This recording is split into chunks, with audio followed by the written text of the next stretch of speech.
Hi, my name is Judy. And my name is Blazion. And this is the Mother-Daughter Corner. So welcome guys back to our second edition of the Mother-Daughter Corner. Welcome. Today we're actually going to be making bracelets for each other.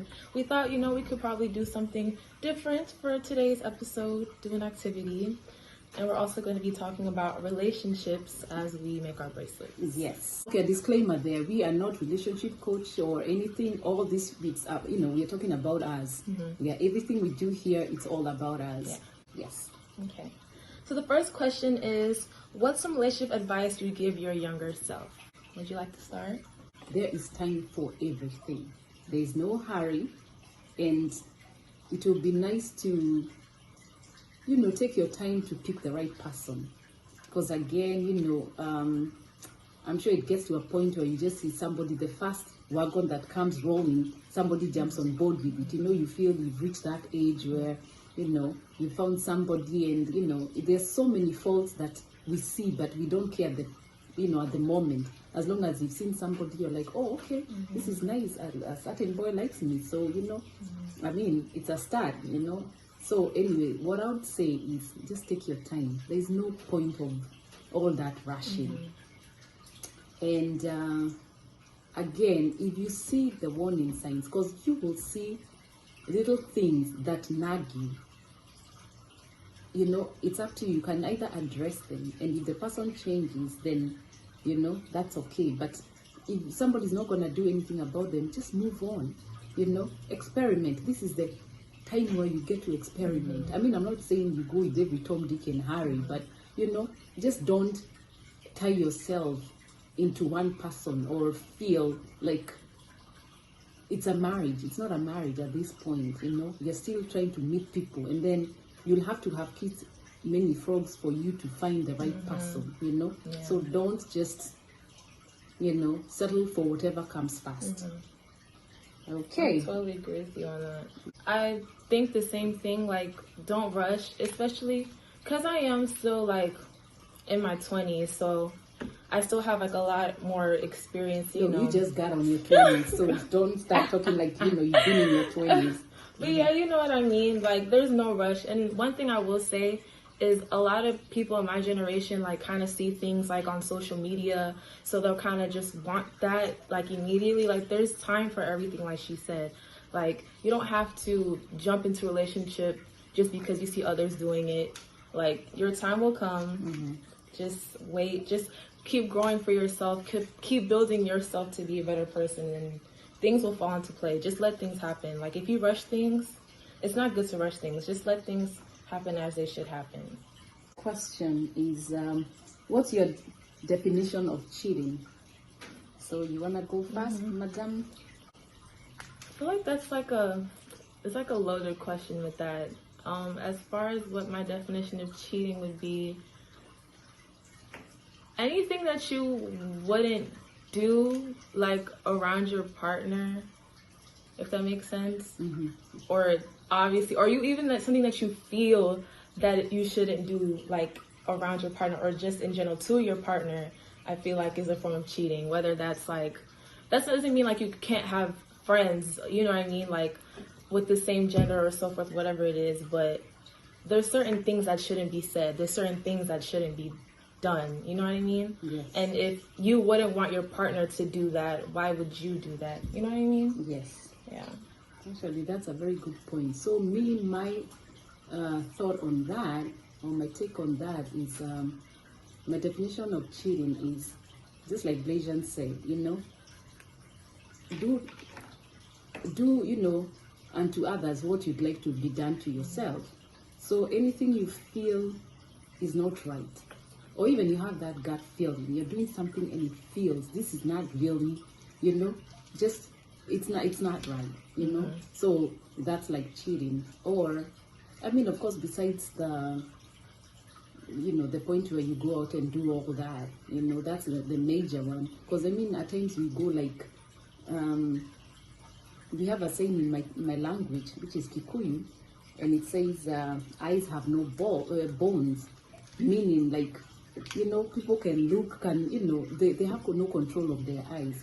And at times they go like, there's also, I think, a place in the Bible. I mean, that's, I think, my definition of what I've had other people define it is, you know, you can look and, you know, there's that last, you know. So, I mean, to me, it's a bit confusing because, I mean, if I see something good, I mean, why not look? You know, I mean, you look. So, you know, again, to me, that's not a form of cheating, you know, but maybe to others it might be, you know. But yeah, so for me, I think it's pretty much the same thing with pleasure, you know. If I feel I wouldn't want somebody else to do that to me, then, you know, then I wouldn't do that, because then definitely that would be like a betrayal. And actually, even like what you said about like how everyone kind of has like a different form of cheating, I feel like that's something that you should talk to your partner about. Yeah. Because there's certain things that they may think is cheating, but you don't. Exactly. I feel like in the beginning of like a relationship, if you obviously want that relationship to like, you know, to last and stuff and see like a long future with them, you should discuss things like prior to you being, you know, together for a while, just so you know where everybody stands, exactly. You know, you're not trying to, you know, cross the other person, you know. Exactly. And then also, again, that's a good point, because if you people discuss, you can know where the other person is coming from, you know. Maybe they're still dealing with some other issues, or, you know, maybe their way of mechanism to cope with the problem was doing some certain things, and for you, you feel like, nah, this to me, you know, the person is betraying me or is cheating on me. So again, yeah, that discussion, it's always good to have that discussion. Yeah. Okay, so what is your love language? Some examples would be words of affirmation, quality time, acts of service, gifts, physical touch. So out of those, what do you think would be your love language? I think for me, the main one is words of affirmation. You know, there's nothing as good as when somebody approves, you know, and not just anybody, you know, especially this, I mean, I guess I think it's more or less maybe the people who are around you. Even you can be at work and, you know, somebody comes and says, you know, today you've really done a very good job, you know. So for me, that is actually my main, because then I feel appreciated. And then there's the acts of service. You know, go to places here and there, you know. Done, you know, somebody does, you know, takes the initiative to do something for me. You know, I really, really love that. And actually, I can say, if there's one thing that my husband really does, is that acts of service, you know. Like he steps in on that, you know. Even at times when maybe it's snowing, I find my car has already, you know, he's already wiped the snow, and I mean, little things like that. And then every day when I come home, he's opening the door for me. I mean, like, it never gets old. You know, those acts of service, just, it can be little things, but I don't know about other women out there. I mean, for us women, we really, really appreciate just little things. You know, you don't have to take me to Paris. You know, you don't have to buy me an Lamborghini, you know. Even you can buy me, what?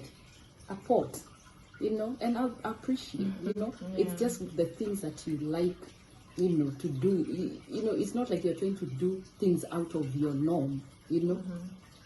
That's even what would make sense. Just do things within your means, or, you know, or things you'd want to do. For instance, if somebody wanted something, you know, of course, you talk to somebody and, you know, they hear you, they understand you, and they, instead of you now going out of your way to start buying other unnecessary things, you know, just buy them the little things they want. And then, of course, the other thing is the quality time. I love me some quality time, you know. And for us, I think the way we have a quality time is we watch Netflix like crazy, or movies. We 24/7, like, we are at home watching these things, you know, just watching movies all day, all night, you know. Like, we can do like the whole season, you know, and and it's something that we don't get bored. And, you know, it's something, you know how some people love going out to eat, they love, for us, that's not the case. Just, we'll be indoors watching the movies the whole day. Yeah. So those were the main ones for us. And then the rest, you know, the rest follows. Yeah. Honestly, what my mom says is literally, I know I should say my own thing, but what she said is honestly what I feel too. Like quality time, honesty is a big thing for me. As along with like words of affirmation. As far as quality time, I don't know. Like she touched on, we get so busy, with work, just things that we have to do during the day. But it's just nice that even though we have so much on our plate, we always, come back and we spend time together, whether, like she said, it could be watching a movie together, watching TV shows together, or just setting like dates in the week where, okay, maybe this Friday we can like just put our phones down and let's just go to a movie or go out to dinner, something like that. There's nothing better than quality time, because it just shows that although, you have a lot going on, like you matter, you know what I mean? Like you matter Yes, to you me. have, yeah. Yeah, and I want us to, still be there for each other and still make a point to make the other person feel important, Yeah. And same with words of affirmation. I feel like it's just like, it's just important, like quality time without having to, do something. It's just something that you can just tell someone like, oh, like you're beautiful. Like something that can just brighten their day. Like it goes a long way. Just one word or a few like Exactly. words or, can do a lot for somebody, make them feel special, make them feel loved. Yeah. Exactly. Yeah. And of course, like she said, like there's physical touch, all that stuff, which is also very important. But I think those ones are like the top ones that I guess can like make a relationship very like successful. So let me ask you a question about physical touch. How do you feel about physical touch? I think let me say to each their own. Personally, I love physical touch. I feel like it's nice, like, especially like, for instance, like hugging. I feel like it's like a way to embrace the other person, if that makes sense. Like, I don't know about you guys, but like a good hug can brighten up my day, you know what I mean? And that can be with anyone. It doesn't have to be a relationship. It can be like a mother-daughter. It can be like, friends. Just, I don't know. I feel like a hug can go a long way. And like obviously there's other forms of physical touch, but I don't know. I feel like as far as that can brighten my day up. Even sometimes when you don't have like the words to say, like imagine like someone maybe like going through something, and you may not know what to say to them, but a hug can kind of, make them feel better. Like you're you feel like they're there for you like without having to say lifted anything. their, you've taken some of their pain and received it on your end. Exactly. Yeah. Exactly. Okay, for me, as far as physical touch, I'm not too crazy about it, but I think also part of it, I mean, there's at times, like I would say, it's the way you are brought up, but my husband begged to differ because you say, you know what, I think that's something somebody develops on their own, and why I'm saying that, maybe for him, he didn't have that, but he is so big on that, very, very, very big on that. Me, on the other hand, also, I did not really get it, maybe I got it once I got older, but, I also didn't give it, so to me, I think, I don't know what I can say. Because at times also, it's like how you can be born in a family where people are smoking or drinking and you end up not being, drinking. But people would expect even you will turn out, to be the same. So to me, that physical touch, it's not so crazy about. I mean, I can go without it. I mean, but you know what I mean, like, with to me, that won't really tell me that somebody really cares for me, Maybe the words of affirmation and, other things will, and again, that's what I would prefer. Yeah. But also touching on what you say, I feel like even though a person, that may not be their love language, I feel like for a relationship to keep on, thriving and stuff, like you have to kind of meet the other person Exactly. halfway. Yes. Like, Yes, although that yes. may not be what you like, Yes. obviously that's what your partner likes. So, Yeah. you know, just incorporating things that they like, just like how they do for you, you know, it'll help the relationship last a lot longer. Like, it's not just about you. Exactly. It's about the both of you. You should both Yes. be happy. So, And you should learn to embrace it. Because even for Exactly. me, I've had to learn to embrace that physical touch. Because, you know, you should be coming to still hugs here and there. I just had to get used to it, you know. So, yeah, again, you just have to compromise. Yeah, You know, you just have to meet each other halfway. okay, so the next question is, what are your top 3 key points to a long-lasting relationship? My top 3 key points to a long-lasting relationship. So one will definitely be communication. Communication is very, very important. Very, very Yes, important. in any relationship though. Obviously, communication is what, you know, keeps things going. Like, you sitting in silence will only make you Exactly. resent the other person and You just don't feel know what the other person is thinking, you know? exactly. Like, how can anything work without communication? So that obviously has to be a top thing. But along with communication, another thing would be, what's the word for this? It's like, communicating is one thing, but you hearing it and understanding it. What's the word for that? Like, like when you hear and understand. Yeah, so it's not communication, but you have to understand it, because you can hear someone like just talking and be like, oh, okay, Yeah, ignore but, the yeah, fact, yeah. exactly. But it's understanding it that's also important. Understanding what it is that's being communicated. So I think those two. I wish I knew the actual proper term for that. And I guess my other point would maybe be honesty. But I mean, there's so many, like, I feel like this question is a loaded question because there's so many like key points to a long lasting relationship. Like, but I feel like honesty is definitely like a big one of them. Like, if there is one thing you should be to your partner, is honest. Open and honest. You should be able to confide into your person about anything. If you have to hide anything in the relationship, then that relationship is obviously not meant to be, or it's not something that I guess you could say, should be in. Because if anyone What's the should, point? For people to be together and they're here, exactly, you know? lying to each other, move on. exactly. And that also goes along with that can be cheating wise, that could be anything. Like, if you're not open and honest with that person, like, who else, like I said, can you be honest with? The person that you're supposed to go to. Exactly. So I feel like those things, communication, honesty, and understanding, are very, very important in a long lasting relationship. How about you? Okay, so for me, first is respect. You know, respect. You know, you cannot. You know, you can love pretty much almost everybody, even people who don't do. You know, but you cannot respect. Respect is earned. You know. So to me, that is a very special thing. You know, because then you know never to cross boundaries, or you know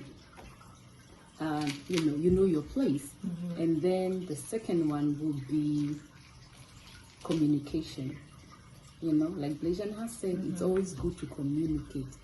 You know, it's always good for the other person to know where you stand. What are you doing? You know,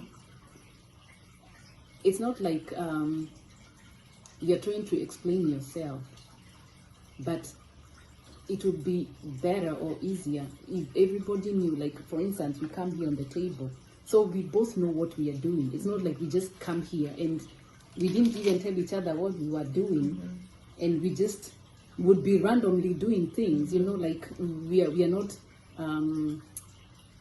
cohesive. You know, so understanding would be my other thing, and then there is, of course, love. You know,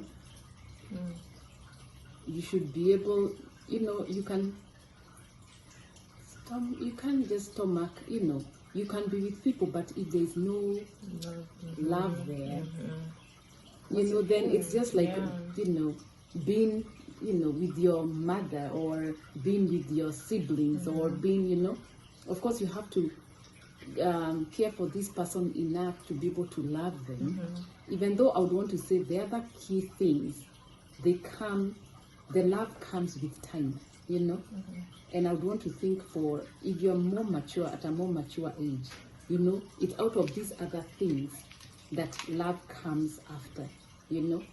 Like you can meet somebody, you're compatible with them, you care for each other, you understand each other, you're patient with each other, you know, you do everything else, but there's still that not major attraction. You know, like when you first start a relationship, everybody feels, I think when it's the last, it's just love, it just supersedes everything, you know, once you're in your first relationship. But as you get older, you mature more, love is something that follows, you know. You meet the person, the friendship, friendship. That's, yeah. So if anything, I think friendship would be my third one. And then now love can then finally follow. So you're friends, you know, you understand each other, you know, you have that connection at a friendship level first. Then you can then now, you know, then it goes to now the last part. Yeah, otherwise, yeah, that in that order, respect, then friendship, then communication, and then now everything else starts to follow, you know, and then love, you know. So love is pretty much with, you know, you can lack to communicate with somebody if you don't love them. You cannot lack. So like love is the umbrella, you know, like it holds everything else together, you know. So there's no way you can respect somebody if you don't love them. There's no way you can, you know, communicate or, you know, be patient with somebody or, you know, do things for somebody if you don't love them. So yeah, the love will be the umbrella, but then the key things now will be that respecting, will be the communication, will be the you know, yeah, the understanding and all that. Okay. I feel like one more thing maybe that could be like a big key point to like a long lasting relationship is sacrifice, if that makes sense. Like obviously like you're important, but sometimes you have to sacrifice for a relationship like to last, if that makes sense. Actually, I think I have the word for it. You're selfless. Yes, you're selfless, you know. Yeah. So don't, with, you know, with that, with the relationship, don't expect anything back. Don't go into the relationship expecting something else in, you know, something in return. Just go give yourself self-heartedly. And this I'm saying, you know, it depends on what levels of relationships you're talking about. But now we're in the level where we feel maybe either this is leading to a marriage or it's in a marriage or, you know, something based on that, you know. So just don't expect, you know, don't expect things to be done for you. Just go there doing things, you know. Yeah, and that's why I said if it's not working, don't be just there doing everything and you're seeing the other person is selfish and you just feel like, no, I'm in a relationship where, because I'm supposed to be selfless, you know, I just keep being selfless. And you just be there, you know, suffering. Exactly. So you're not telling anybody to go suffer. No, and you know, it's a two-way traffic again. Also, just like I said, it will be just human, or it will be just nice. If I do for you what I would expect to be done for me, that's now the point where we went with that. So, you know, again, if you're in this relationship, you're selfless, and I'm sure the other person should be selfless, and everything should be, you know, carry on. Exactly. The point of being in a relationship is to help build each other up and to grow together. It's not one person doing one thing, the other one's just filling in. Yeah, no. Yeah, no. filling in. No. It's supposed to be we know opposites attract, but like again, it's not like, you know. Yeah. It's you do this and then I do this, you know. We'll be telling each other what these are not bills we are talking about. Where somebody can say, you know, this is your bill, that is yours, or this is mine. No. This is a relationship, you know. This is, you know, sacrificing yourself for the other person. Yeah. So the other one is quite interesting. That's now where you see the age difference come in, you know. and dating in my time versus my mom's or my daughter's. Okay. Let me go first. With dating my time, it was not, it's funny because I watched a YouTuber say, time for the what is this age set called? The baby boomers. That time, like, they dated so much, they had a lot of babies at that point.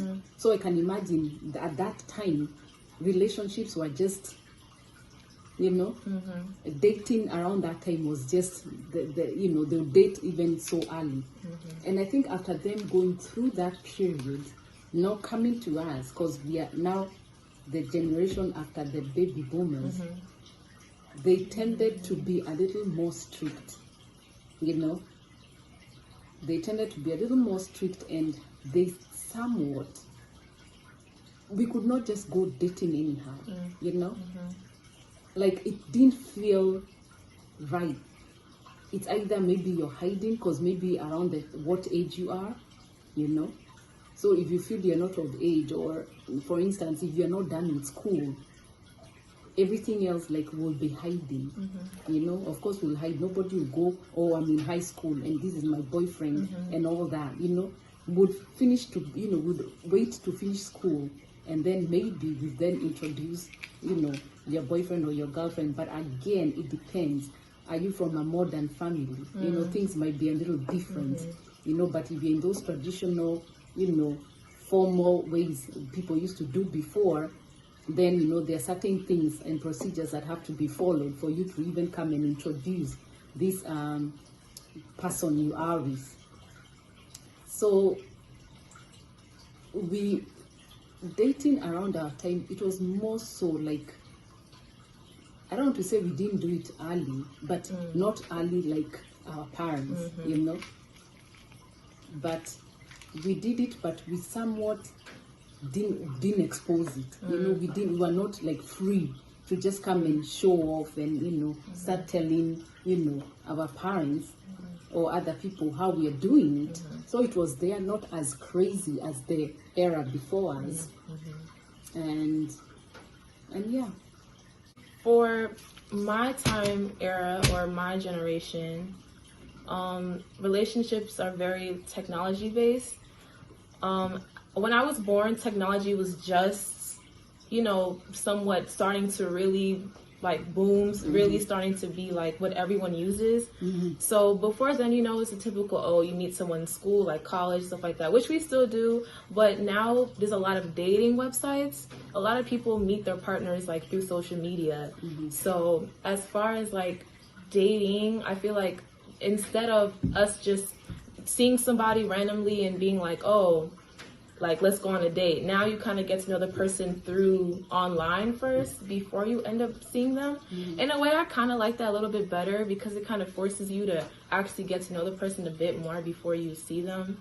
Well, yeah, I guess, like, as far as dating websites, like, the first thing you do see is, like, their face or whatever. So, like, you're kind of basing it on looks. But in that sense, you're forced to actually speak to the person before you see them. Where if you see them, like, in person, and you just like, oh, go on a date with me, you're kind of nervous when you go on the date. Like, you don't really know much about them, if that makes sense. Does that make sense?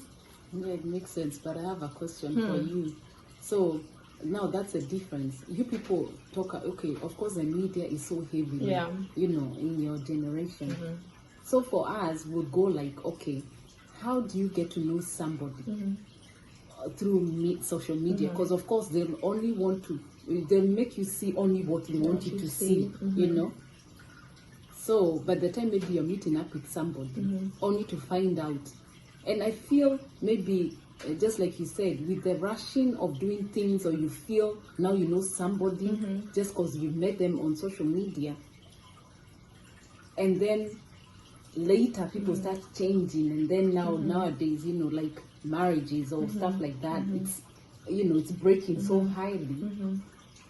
Don't you think you people should have time, to Or are you trying to say that's just like a stepping stone, or maybe it was a way of breaking the ice? Yeah, with somebody? yeah. I think definitely like a breaking the ice thing.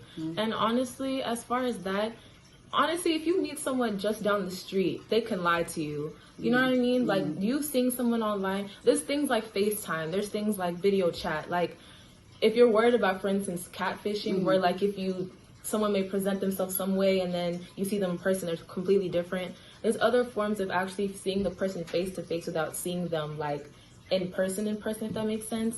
If someone wants to lie to you, they'll lie to you. Whether you met them in person, they can still go on a date with you and tell you that they're a doctor or tell you whatever they want to tell you. And you just have to believe them because that's what they're telling you. So I feel like in any form of dating or trying to meet people, whatever works for you, just let that work, because it doesn't really matter to me. I feel like if it's in person or if it's on the phone or if it's whatever, I just feel like with it being through, like, I guess social media or through the phone first, like she said, I feel like it can break the ice a bit. Because I know me personally, I've never been the one to just like approach. Yeah, like, so I don't know. I feel like I'd be nervous. I don't want to just go on the date not knowing any of the person first, even a little, because then I'm going to be freaking out. I'm going to be, and along with social media too, the great thing about that is there's now things like Find My Location, like through iPhones or other things. Like if you go on a date with anyone, like you can give your location to a friend now and stuff like that.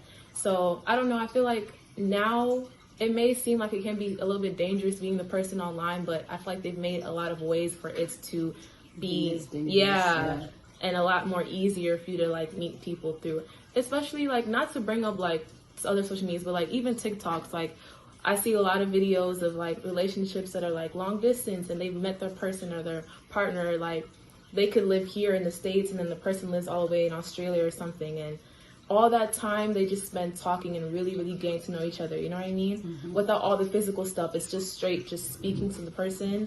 I feel like it just kind of adds like some value to the relationship too. Not like bashing like the original way of meeting someone, but it's just nice to just talk to the person for an extended period of time without all the other physical things, just conversation, getting to know them better. And then when you finally do meet, then everything else will fall into play. And funny enough, what is funny is, you know, just like she's saying, depending on, you know, you might encounter something that you've gone through, you can relate to it better. But I'm sure there's some people back there, they're going like, yeah, but this internet thing, please, you know.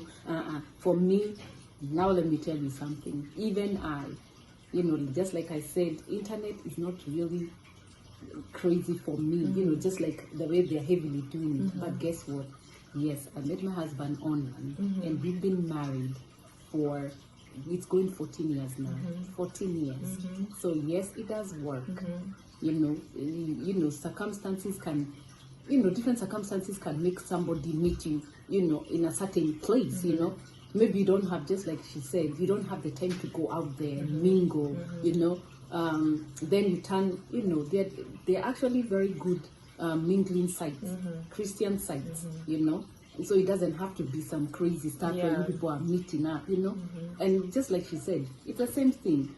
We are all humans. It could be the same people you're meeting in church. It could be the same people you're meeting in the store, the same people you're meeting in the internet. But all we are trying to say is also that doesn't mean you don't have to be careful. And then the way that now their generation, because it's more heavily there, they have things to help them, you know, make sure that these things are safe, you know. These people are safe. Their sites are just like they said, somebody can track you on your phone if you're going somewhere, or, you know, stuff like that. So again, is time changing for the better? You know, when it's coming to this dating thing, I think there's more freedom now. There's more freedom, and you can cover more ground. You're not like restricted, you know. It's just like the traditional way. You only knew people around the area you grew up in, you know, or maybe places you've gone to school, you know. So your ground is just, you know, a certain, you know, geographic area. But now with, you know, with them, you can even be here, and you will know somebody who's in China, or you know somebody who's in Africa, you know somebody who's in Australia. And then guess what? Maybe when you end up marrying those people. So what I'm saying is, I think it's getting better. They are being able to cover more ground. There's that exposure. You tend to learn more, you know, just like we've said, you tend to learn more about other people, about other cultures, you know, before you settle. You know, because at times also you can be restricted with just, you know, you have a choice of who Tom, there's Dick, and there's Harry. Harry maybe lives in, you know, 5 miles away from you. Dick is 2 minutes away from you, and you know, so you don't have much to compare with. But now you can imagine if you're online, you can meet different people, mingle, you know, and then at least that covers you have a more selective group, you know. So yeah, that's actually something I can say, you know, your generation is, you know, it's you people are, you know, you're getting there. And what actually worries me is, you know, now your kids, you know, like your kids and your kids' kids. I cannot imagine how the generation is going to be, because that would be some crazy stuff. But yeah. Even like what she said, like there's 7 billion people in this world. Like your soulmate, I mean, they could be down the street for you, but there's so many people in this world. Like it's nice to just be able to. It's nice, like it's a luxury to be able to just talk to anyone, or just on like your phone. You know, that's and really on your cool. free time, exactly, you know? exactly. Because you like don't she have said, to travel, you know, do all these expenses and you know stuff like that. Exactly. And then actually, I also would want to think so. Even though security is still, you know, different people might look at it different ways. And then also you're even safer, you know, because that person is far and you're here. It's not like you're not having to cross places trying to go find this person. Okay, so the last question is, how do you feel about sharing relationships with your parents immediately? And the reason why I wrote this question down is because I actually kind of had this conversation with a friend like the other day, where like they kind of told me where them like their partner meeting their parents to them isn't a big deal, where to me it is, if that makes sense. I would rather get to know the person first myself before I introduce them to my family, just because I don't want just anyone to meet my mom. You know what I mean? Like, they have to be important to me. You know, there has to be something worth showing, if that makes sense. Because imagine if the person's just in and out of my life and I'm just here just, you know, showing, just bringing people. More. Exactly. And that goes along with any type of relationship. But the thing is, my friend also brought up a good point, is the reason why they let their parents see their partner first is because, just like my mom, she's really good at like knowing good people, if that makes sense. Like, if someone, like, all my friends, like ex-friends that I thought were like the best, like the best role models, like the best people in my life, she'll literally let me know. Like, she'll still let me have like my friendships. Like, she'll never be like, you can't be friends with them, but she'll always be like, I'm not gonna lie to you, like, I, you know, there's something about that I cannot person. really put my finger to it, but I feel that something's a little off. And you know, us being us kids, or you know, at the time we're like, oh, whatever. It's not even just kids, even as grown-ups, you know. But again, we are talking about relationships, but relationship has no age. You know? You'd be surprised. You might think maybe the older people might take it a certain way.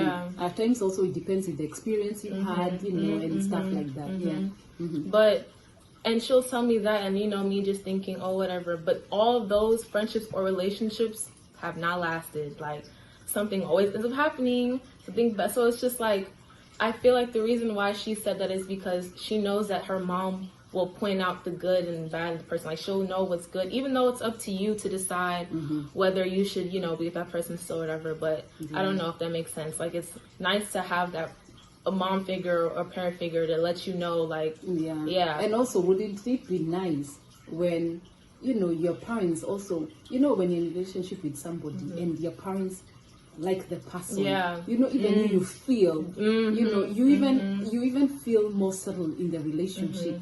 You even feel, you know, you look forward to it because you feel, you know, this is something, you know, like people who love me appreciate, you know. Yeah, that makes a lot of sense. As far as you, like, with your parents, like, I know obviously it'd be a lot more different, like, as far as marriage and stuff, but do you usually wait before you tell your parents about, even if you're dating somebody? Yeah, definitely. And like I've said, you know, my era, our folks were a little bit strict coming from, the baby boomer generation. So yeah, for me, yes. To me, I don't feel it's right. And not even just maybe the way I would even have done it towards my parents, But I just feel it's not right, because one thing also, you don't want to keep bringing everybody in front of your parents, because they'll be like, okay, oh, who's next, next. So by the time you're serious with somebody, they'll just be thinking, oh, it's just not, it's just, you just give her another 2 weeks to be bringing somebody else, You also don't want your parents to not have that, I don't want to say trust, but to settle for knowing that somebody is just bringing their friends. Will be, that's the trend, that's a trend. So even when you're serious, there'll be, and then also you don't want to put yourself in that situation where you want to be judged. Please, they're your parents, fine, but we are humans too. We can judge somebody and just feel, so and so is just, how many people are you bringing? Like 20, 30, like you start wondering what is wrong with this one. Like she's with everybody out there, Also, you don't want to put yourself in a situation where you want to be judged. So for me, yes, I would not just bring anybody. I would only bring somebody who I know is serious, somebody who I've also monitored and made sure that they're respectful. Is it something that my parents would love? You know? Like you'll also want to, what can I say? Like create a shell around this person. You don't want to like bring them to your parents and get attacked. So you also have to prep them and even communicate with your parents.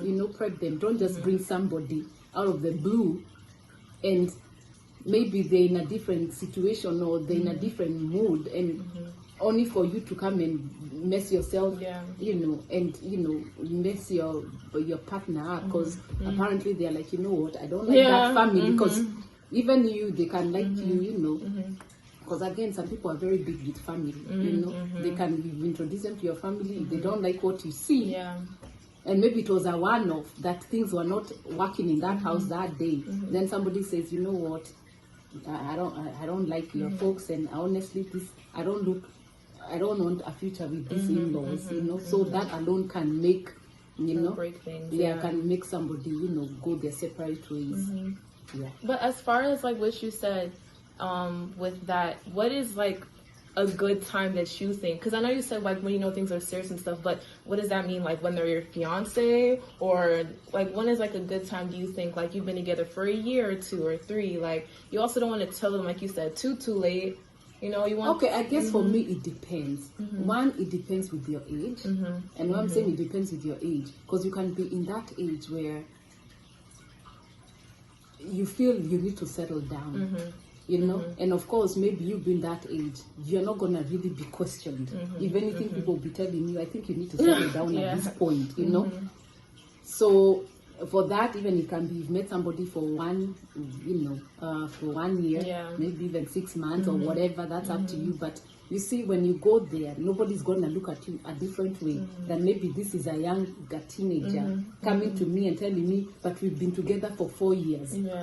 Maybe you met in 11th grade or 4th grade or whatever, and say we've been together all these years, and then you come and start introducing the person. You see, so to me, I think there's the right age where you feel now you can come and approach, your parents and tell them, you've been with this person.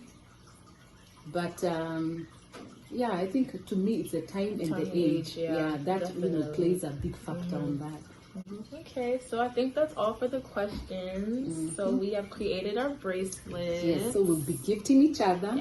And then you people, okay, here we don't rate things. Again, it's a mother-daughter thing. It's about the love, this is something we like doing together. And then also, this is just something to get to know your child better. Like at her age now, she's almost leaving the nest, and it's always good to always have that together with your child, that way you can know them, you can know each other, instead of her always being out there with the friends and stuff like that. This is one way we felt that can bring us together, besides other things like cooking together Yeah. and stuff like that, Mhm. you know. Mhm. Okay, so Okay, so I made hers like pearls. If you guys can see that, I just felt like it's classy, if that makes sense. Something that you can wear often. So yeah, okay, perfect. So there you go. yeah, they're cute. That's my bracelet. Actually, let me remove my watch. That way, my bracelet can be seen properly. So that is me. And I also This is kind what I of mean. glanced over at hers. I kind of wanted them not to be like similar, if that makes sense. So I tried to make like my own thing, and she did her own thing. And then for me, you know, I made it colorful. You know, what I'm trying to say is, right now at this age, we are talking about relationships. You know, so every bead almost represents, you know, things she can go out there and, like I said, don't restrict yourself with one person. You know, the world is big and there are so many people out there. Don't just settle for anything. So, you know, so every bead like represents, you know, different colors, different. you know, different people, you know. So for me, that's what, well, when I picked these colors, Jesus, let me put this back. What the hell? Oh, jeez. That was going on good. The colors here are much. Hey, wow, we did do that. Craziness is. And then from It's nowhere, so cute. look, and then from nowhere, they were like, oh, different colors represent different. I was like, okay. Then the thing just drops like that. Okay, so for me, like I said, I did, you know, I picked for every color because I want her to go out there and meet, you know, different people. Hopefully, it doesn't keep falling. You guys see, it's so cute. Yeah, so Love that's the what I colors. did. That's what I made for her. Yep, so that's what we made for each other. Thank you so muk, my baby. Thank you, Mom. Love you. I love you too. Okay, so guys, this comes to the end of Mother-Daughter Corner. So we'll see you next time. Thank you so much. Okay, bye.